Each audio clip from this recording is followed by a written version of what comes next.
This is the Realme GT2. To be clear, this is not the Pro version, and if you thought it was the Pro version, don't worry, it's an easy mistake to make. And actually, if you bought this one by mistake, I don't believe you'd be that disappointed. And I know that's a bold statement, and I will justify my words later on in the video, so stick around. But first, let me give you a guided tour of this unsung hero, the non-pro Realme GT2. So I'm sure you're aware the world is on a slippery slope when it comes to pollution, and Realme are aware of this too. So they've decided to cut the use of plastics in their packaging down to just 0.3%. And I'm guessing it's just down to the adhesive seals and some of the plastic wrappers around some of the components. Realme also realizes that shipping a separate charger would actually create more packaging and therefore create more carbon emissions than just putting the right charger for the right phone right there in the box. Now, I could be wrong about that, but feel free to leave a comment below. But you know what? I'm glad they do ship it with this phone because it's a 65 watt super dart charger that can take the Realme GT2's massive 5000 mAh battery from 0 to 100 in around 30 minutes. And in order to protect the battery, once it reaches nearly maximum capacity, it will slow right down just so it doesn't blow up your phone. And you know what? Many things in life can be solved with speed and power. And that's exactly what this power brick does. It delivers power with speed. And again, going back to what I said at the beginning, if you accidentally bought this version of the Realme GT2, it's almost identical to the Pro model on the back. So you're not going to be compromising on looks if you don't go Pro. And Realme's eco-friendly approach is admirable and relentless. And you might already know this, but maybe you don't. The back panel on the Realme GT2 series is a biopolymer with an international sustainability carbon certification. And that makes this phone a world's first. And somewhere in the world right now is a sea turtle, and he's smiling. So well done, Realme. That's a good move for the good of the planet. And do you know what the back of this phone is actually made of? Well, first of all, it's manufactured by SABIC, a Saudi-based company, a subsidiary of the state-owned petroleum and natural gas company Saudi Aramco. And it's good to see these big oil companies putting that oil money to good use. And my basic understanding of what this material is actually made of, well, it's kind of a blend of industrial recycled plastics and paper pulp, which is then engraved with a laser at 0.01 millimeters, and it's got 5,612 strokes of detail, which is just enough not to weaken the back of the phone. And then it's finished with a coating of crystal UV resin so that you don't leave fingerprints on it, and especially on the white one, it's not going to get all grimy. And from there, the rest is quite simple really. I'm only joking, it's really quite complicated. And the end result being something quite unique to hold in the hand. It's sort of got this organic earthy quality to it, like a good quality piece of cardboard. And maybe that's just all in my mind because I know the backstory of the phone, but it does feel nice in my honest opinion. So I really do appreciate the finish on the GT2 series. It's unlike anything you're going to see on any other phone, and who wants to be like everybody else anyway? And they're calling this the master design because Master Naoto Fukasawa guided the design process, and you've even got his signature on the back as a sign of approval. And Realme have reduced their carbon footprint per kilogram of this material that they make by 65%, and the overall production efficiency when it comes to carbon footprint is 35% more efficient, and that's all thanks to this new approach. Now, there is a case in the box, and respectfully, this is kind of a slap in the face to what I consider to be a beautiful design. I know Master Naoto's signature is on it, but I've got a feeling he didn't have much of a say about this particular case because it just kind of looks like scuba gear. And I don't mean to sound ungrateful. I do realize that we don't get many cases in boxes anymore. It's quite a rare gift, and it probably is recycled plastic. But why Realme decided to make it this particular color is going to be one of those unsolved mysteries like the pyramids. Okay, I'm exaggerating, and that's just my opinion. Anyway, let's talk about the hardware real quick, and then I'm going to show you guys the camera quality versus the iPhone 13 Pro Max. And I know it's an unfair matchup, but if the Realme GT2 can hold its own against the iPhone, then we will learn how good Realme has optimized is software for Sony's IMX766 sensor. And that Sony IMX sensor is the same one that was used in the OnePlus 9 Hasselblad camera system, and it's also the same camera sensor used in Oppo's Find X5 Pro that was just recently released. Anyway, let's start with the design on the body. It's built upon a plastic frame, which can be easily mistaken for aluminium. It has stereo speakers built in, but no headphone jack, no expandable memory, and no IR blaster. And the USB-C port at its base is a USB-C 2.0, which isn't the fastest USB-C port available, but it's fast enough for most people. And the bezels have been slimmed down from the previous model, and the profile of the GT2 is thin, and it's just 8.6 millimeters, and it weighs in at under 200 grams. So in the hand it's nice and light, and when you put it in your pocket, you're not going to have to tighten your belt to hold your trousers up. So that's a good thing. And I did see on a Chinese website that this had an IP68 rating, although nothing official has been said over here in Europe. So I don't know if there's a difference between this and the Chinese version, but keep an eye on that. Now let's talk about the display tech. First of all, the biometric fingerprint scanner is under the display.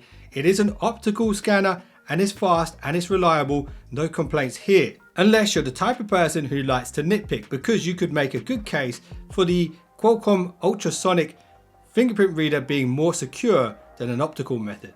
Anyway, it's rocking a 6.62 inch AMOLED from Samsung display. It's the E4 version, a step down from the flagship E5 that's used on this year's flagship from Realme, the GT2 Pro. But this isn't necessarily a bad thing, because it maxes out at Full HD Plus, and to be honest, on a screen this big, Full HD Plus is enough for most people, and it will use less power than a display that has higher resolutions, and it's also fast and delivers a 120Hz refresh rate, and the touch responsiveness is 600Hz, which is faster than a lot of phones today. And just to give you some perspective on how fast that 600Hz touch input response is, an iPhone is rumored to be somewhere between 120 and 240.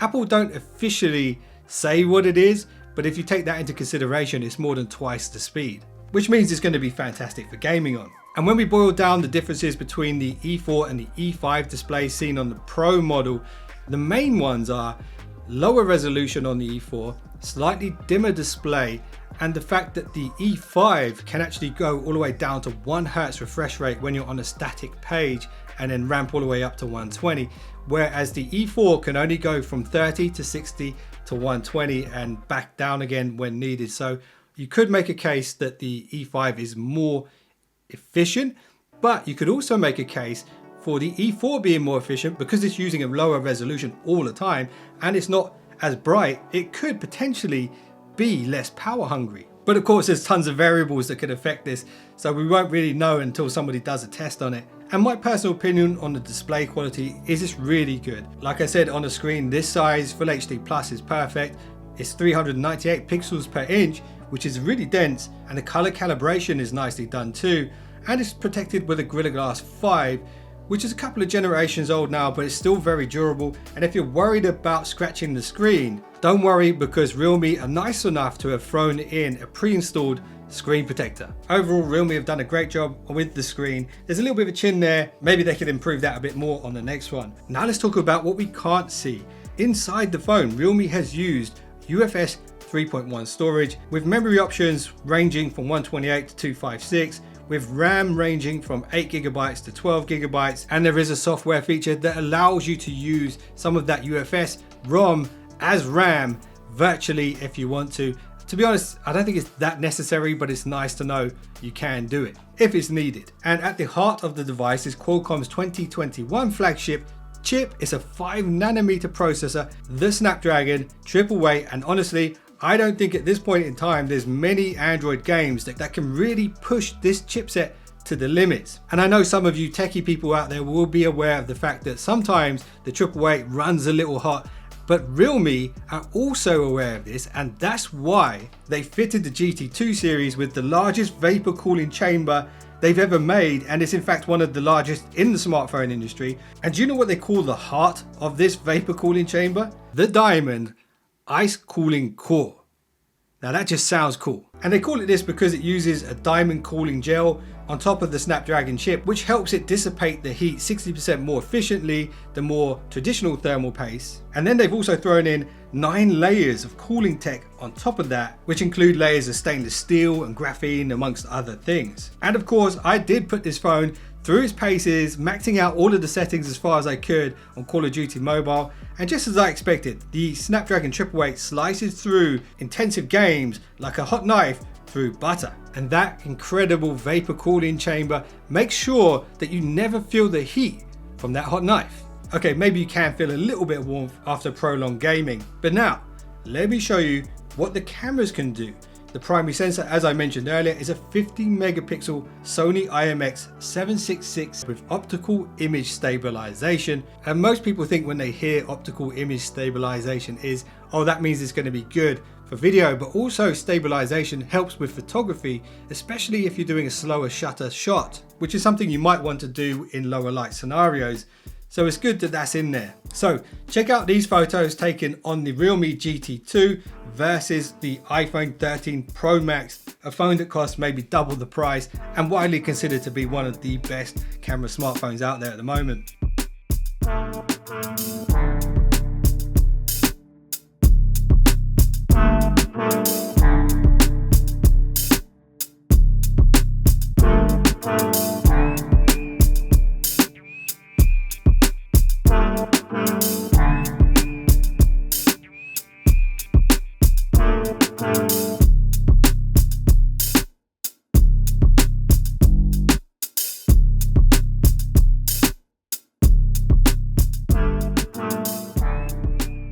Alright, what did you think of the camera comparison? Let me know in the comments below.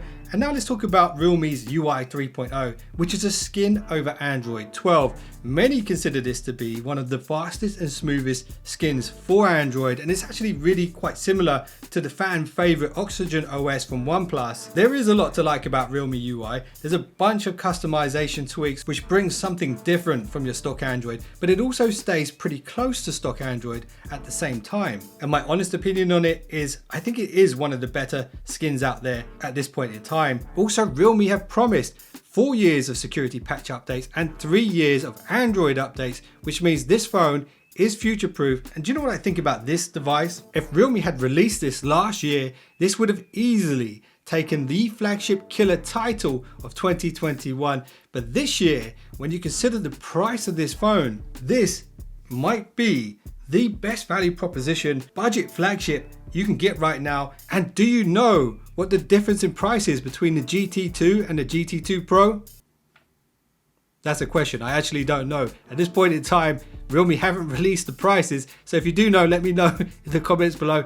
I will add affiliate links below this video when they eventually announce the official prices. I have seen the prices in China and India, so I've got a good idea of the price differences, but we won't know until it comes to Europe. And guys, if you enjoyed this video and you learned something new, I'd appreciate a thumbs up, and that would also help this video reach more people, and it would make my day. And if you subscribe, that will make my month. And if you just did that, you're now one of the finest subscribers known to man.